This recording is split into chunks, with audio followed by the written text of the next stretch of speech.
Dans les Vosges, département rural, l'agriculture est un thème majeur. Alors les deux principaux syndicats agricoles, la FDSEA et les JA, avaient convié les candidats qualifiés pour le second tour des législatives pour leur poser cette question. Quel avenir pour cette filière qui fait face à de nombreux défis?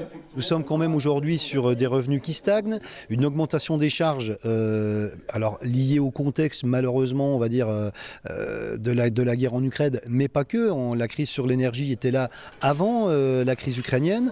Et pour comprendre qu'il y a un enjeu majeur sur lequel nous devons travailler, c'est la souveraineté alimentaire de notre territoire. Parce qu'aujourd'hui, cette souveraineté alimentaire est clairement menacée. Dimanche, il y aura 4 duels. 7 candidats étaient présents. Seul manquait la candidate du Rassemblement national sur la première circonscription.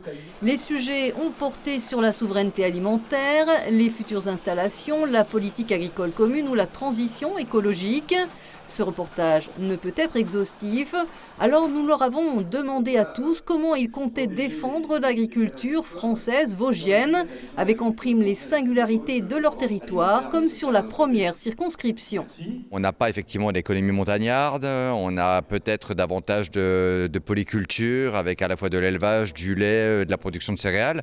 N'oublions pas davantage les apiculteurs, l'horticulture, le maraîchage, une grande diversité agricole, mais qui constitue, me semble-t-il, une identité de notre territoire. Moi, je suis pour un renouvellement des générations, je suis pour l'installation de nouveaux agriculteurs, je suis pour un partage du foncier agricole.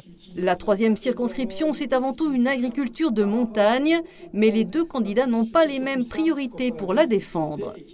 En fait, moi j'ai une vision de l'agriculture qui est extrêmement pragmatique. Je fais confiance aux locaux. Je dis toujours que l'intelligence, elle est locale. À chaque projet de loi qu'il y avait, je travaillais avec les agriculteurs du terrain. Il y a les circuits courts, certes. Il y a les aides à l'installation. Il y a les aides au développement. Il y a aussi les reprises d'exploitation qui est importante. Mais il doit aussi y avoir une simplification administrative et une simplification pour aider à exporter. Il y a un côté aussi touristique avec l'agriculture pastorale puisque les bêtes entretiennent les paysages, les paysans aussi avec leur travail. Et je crois qu'il faut l'encourager et on le fait déjà à la région en fait. On le fait par des subventions. Il y a quand même 900 000 € qui ont été débloqués. On a voté pour, on l'a soutenu. Donc comme quoi on peut être dans l'opposition et aussi constructif. C'est pas besoin d'être au milieu tout le temps. Donc voilà, c'est comme ça que je la vois, d'être proche, respectueuse de la nature. L'agriculture également soumise à des attentes environnementales et sociétales évoquées sur la 4e circonscription. Je vois sur la plaine, c'est qu'on a des installations d'éoliennes partout et moi ce qui m'inquiète c'est l'artificialisation des sols parce que c'est 1500 tonnes de béton par pied d'éoliennes et finalement c'est des terres cultivables en moins et ça me dérange profondément. C'est aussi dans mon combat contre les éoliennes et je pense qu'il faut aussi pérenniser la filière lait parce qu'on a de belles coopératives qui le valorisent sur la plaine, notamment l'Hermitage qui est aujourd'hui un fleuron et qui est je crois le premier employeur de la plaine des Vosges. On ne peut pas envisager les Vosges sans agriculteurs, de la même façon qu'on ne peut pas envisager les Vosges sans notre filière bois forestière, c'est inconcevable.